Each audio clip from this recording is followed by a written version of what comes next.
What if some stories in the crypto space never truly disappear? What if they are not dead, but keep running beneath the surface until suddenly a detail appears that sets everything in motion again? Not on the chart, not in the headlines, not where everyone is looking at the same time, but in the small things, in the seconds that almost no one watches, in traces that are visible for too short a time to take them seriously the first time. That is often where the real mystery begins.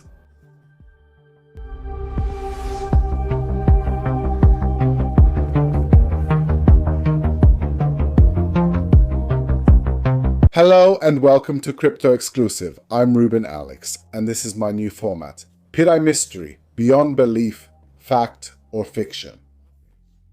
We are not just chasing wild theories here. Here we look at what is actually there, what can be proven, what seems plausible, and what may only look like a clue, but in the end was not a coincidence after all.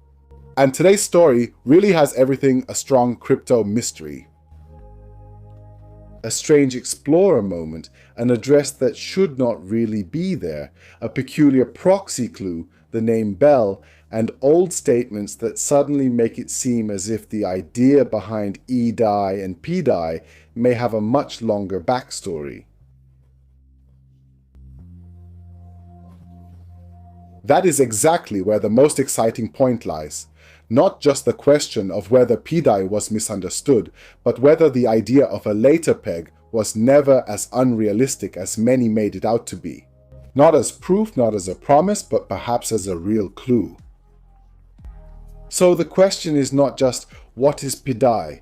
The real question is, are we only seeing coincidences here, or are we seeing the early outlines of something that could be far more real than most people have wanted to admit so far? One very important thing. Today I will clearly separate three levels. First, what is hard evidence? Second, what is a plausible conclusion? And third, what is pure speculation? Where serious analysis separates from pure fantasy in crypto, and that is exactly why this format is different. Because mystery is exciting. But it becomes even more exciting when the clues do not just feel atmospheric, but also hold up in substance. And that could be the case with pDAI. So, if you are into deep crypto analysis, into on-chain mysteries and traces that others completely miss, and into stories where in the end there may be more to it than first expected, then you are exactly in the right place. And now we're going inside. The story begins with something that looks completely unspectacular at first glance. Someone opens the PulseChain Explorer. They search for pDAI. The page loads, and not everything is visible yet. Some areas are gray placeholders, skeleton loading, and nothing you would normally pay much attention to. But in this brief transition phase, something strange happens. When you move your mouse over the area that has not fully loaded yet, a small window suddenly appears, and inside it says Proxy Contract, and below that Implementation TransparentUpgradeableProxy. And at this very moment the mystery begins. Because suddenly the question arises, why does a proxy information box appear there at all? And more importantly, does this have anything to do with pDAI? Because if there really is a proxy in the background, then that would not be a small thing. Then it would be a clue that pDAI may be built much more deliberately than many assume. Because in crypto, not every crazy moment is automatically proof. And even so, this is also true. Not every crazy moment is automatically meaningless, and these are exactly the seconds from which, later on, the strongest narratives are sometimes born. The reaction many people had was understandable. If proxy contract and implementation appear somewhere, crypto people immediately hear alarm bells. Because proxy structures mean one thing in many cases, upgradability, meaning the possibility that the logic in the background can be replaced or changed. And if you are operating in an environment where many already suspect that there is more behind pDAI, then a moment like that is entirely enough to trigger a whole wave of speculation at once. Could pDAI be controllable? Maybe pDAI is not what many believe after all. Is this a leak of something bigger or not? That reaction is not irrational. It is understandable. The only problem is, an explorer and explorer pop-up alone is still not technical proof. Nothing more and nothing less. But clues become interesting exactly where they fall into a broad existing pattern. And the next observation makes this trace more complicated, but not automatically weaker. You could also say it makes it deeper, because little by little it became clear. This strange proxy implementation trace does not seem to appear exclusively with pDAI, but also with other tokens, for example hex or proofx. And that is a huge point, because if the same information becomes briefly visible across several completely different tokens while loading, then one scenario suddenly becomes much more likely.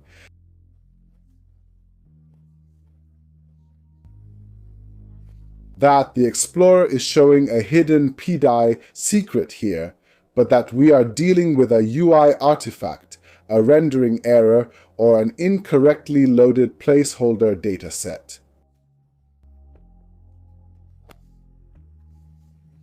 Because it shifts the question away from, is this the proof, to, why does the explorer show this address at all during this transition phase? That is a big difference.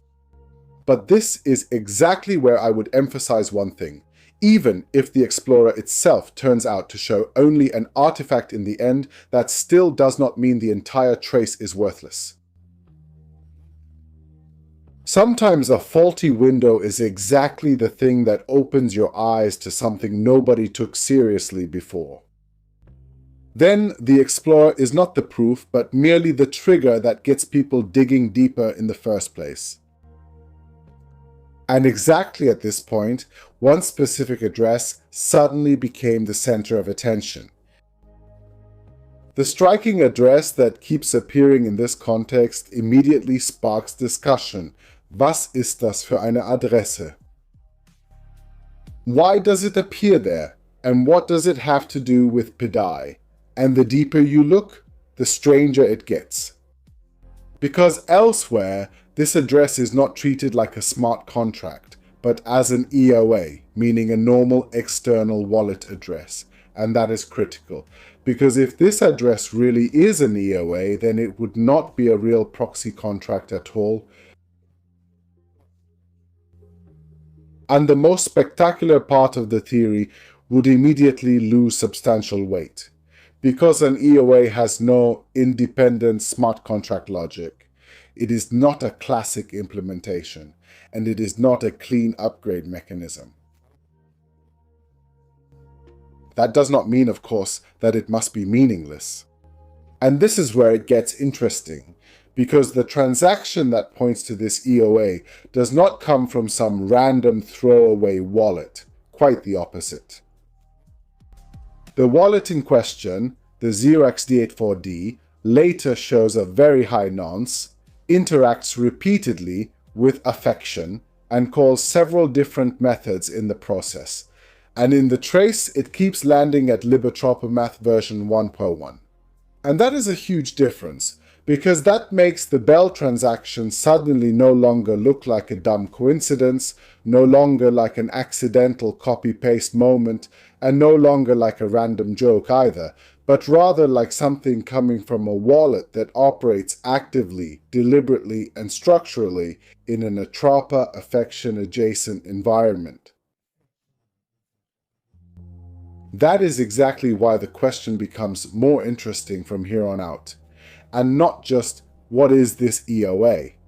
But, why does such an active wallet send input data there in which Bell appears? And now comes the point that really upgrades the whole Bell trace for me, because the same wallet that sent Bell, the 0xD84D, later shows a very different profile than you would expect from a random wallet. We see a high nonce, recurring method selectors, multiple 0PLS calls, repeated interactions with affection, and in the trace, again and again, LibAtropaMath version 1.1. In addition, there are real logs, including multiple mint-like transfer events from the 0 address to the contract itself. And that is what matters, because that means the sender of Bell no longer looks like someone who accidentally sent something once, but rather like a wallet that is actively operating deliberately and structurally in a very specific contract context. And if a wallet like that had already written Bell as a string into a transaction earlier, then the most obvious reading suddenly becomes a very different one. Not, oh, that was probably just a coincidence, but rather something was very likely marked deliberately there. And this is where an additional but very careful Richard Hart note comes in. Because by now we also have that Richard Hart post from January about pi. And no, I would not claim that P plus E technically means P plus E equals PI. That would be too strong. This prefix still looks to me more like messily displayed crawl data, not like a clean mathematical message. In the context of Bell as a deliberately placed payload, a wallet that later ends up close to Atropa, and an RH post that explicitly talks about pi, number systems, and mathematical representation, this strange prefix still takes on a new aftertaste for me. No, not as proof, not as a decoding, not as a smoking gun, but as something that suddenly resonates mathematically. And that is exactly the wording I find clean here. Not proof, but a striking resonance. Because if you are already operating in an environment where mathematics and symbolism, notation, and encoded structures obviously play a larger role, then even a strange prefix is no longer completely irrelevant. That does not mean P plus E is proven to be pi, but it may mean that the combination of Bell, LibAtropaMath, and the pi post makes the message a bit more interesting than it already was anyway. And that is exactly why, for me, Bell is therefore not the proof of the entire pDAI story, but it is a real, robust trace that now carries more weight. Of course, the story does not end with the payload alone, because as soon as Bell appears, the next layer immediately opens up.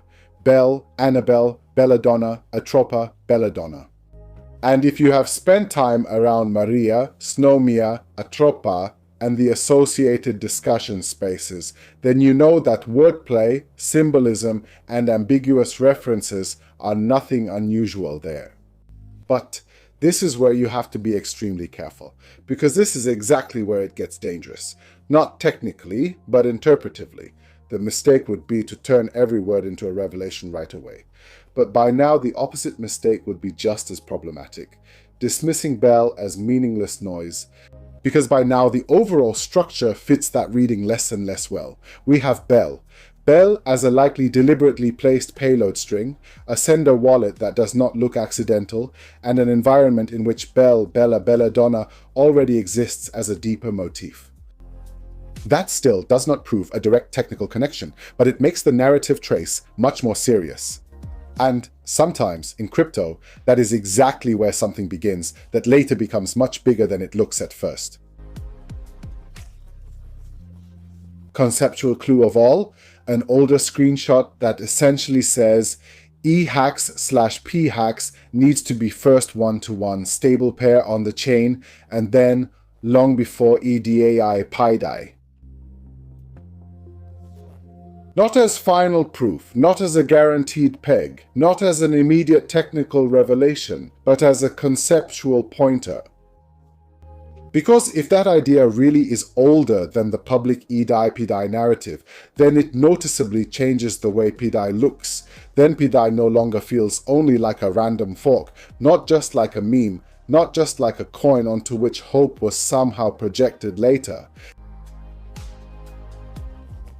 more like a fragment of something that conceptually may have been envisioned much earlier.